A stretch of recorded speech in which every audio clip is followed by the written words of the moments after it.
पवार साहेब जातात, महाविकास आघाडीचे सगळेच नेते जातात.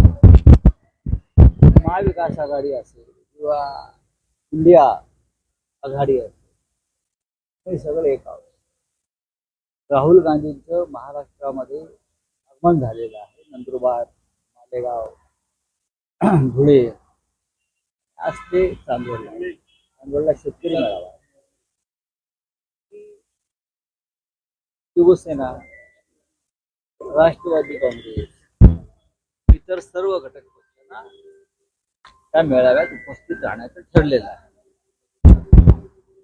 त्यानंतर 17 तारखेला मुंबईत समारोप शिवाजी पार्कला, तिथे स्वतः उद्धव ठाकरे उपस्थित राहतील.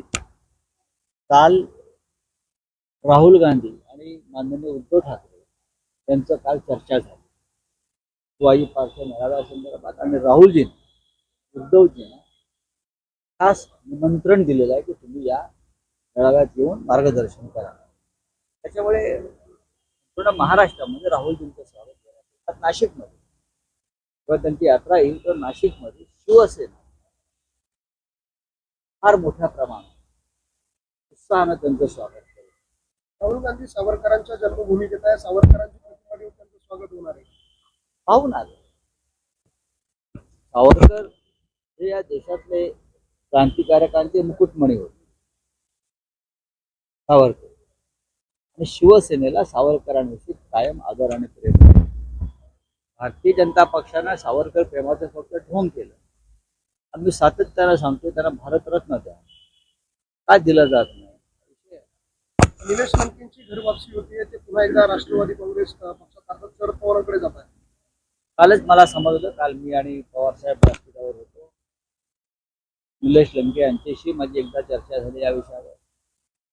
घर वापसीपेक्षाही शरद पवार हेच सगळ्यांचं छत्र आहे आणि ते पुन्हा तिथे येऊन लोकसभा लढणार असतील तर नक्कीच महाराष्ट्रात त्यांच्या या भूमिकेचं स्वागत होईल. भाजपकडनं उमेदवारी जाहीर ज्या पद्धतीने ज्यांच्याकडनं जे बाहेर गेले त्यांचा दोर कापला नाही, मात्र शिवसेनेने अर्थात तुम्ही बाकीच्यांचा दोर कापला, त्यांना पुन्हा घर वापसीसाठी दार मोकळे करून दिली जातील का?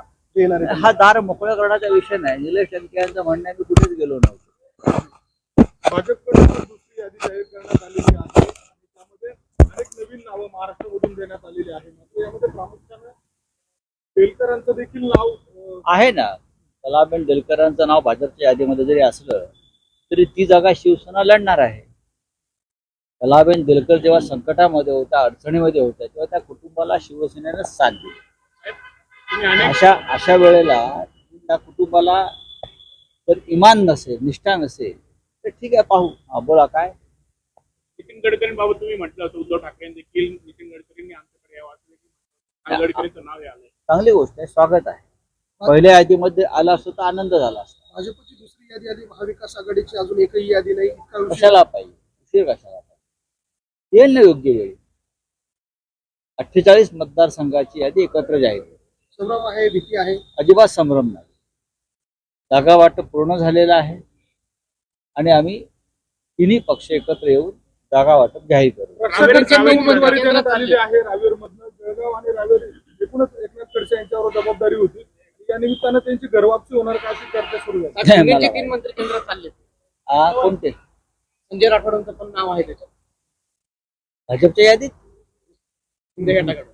शिंदे गटाकडून ना. मला वाटलं की अमित शहाने जाहीर केलं की काय शपथ घ्यायला ताबडतोब दिल्लीच्या मला केंद्रीय मंत्री. साहेब, कालच्या यादीमुळे अजित पवार गटातील अनेक आमदार हे नाराज असल्याचं त्यांच्याविषयी आम्ही कशा करता बोलायचं.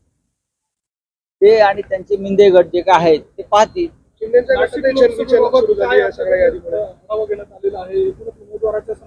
नाशिकची लोकसभा शिवसेना जिंकणार, दिंडोरीची लोकसभा राष्ट्रवादी काँग्रेस जिंकणार.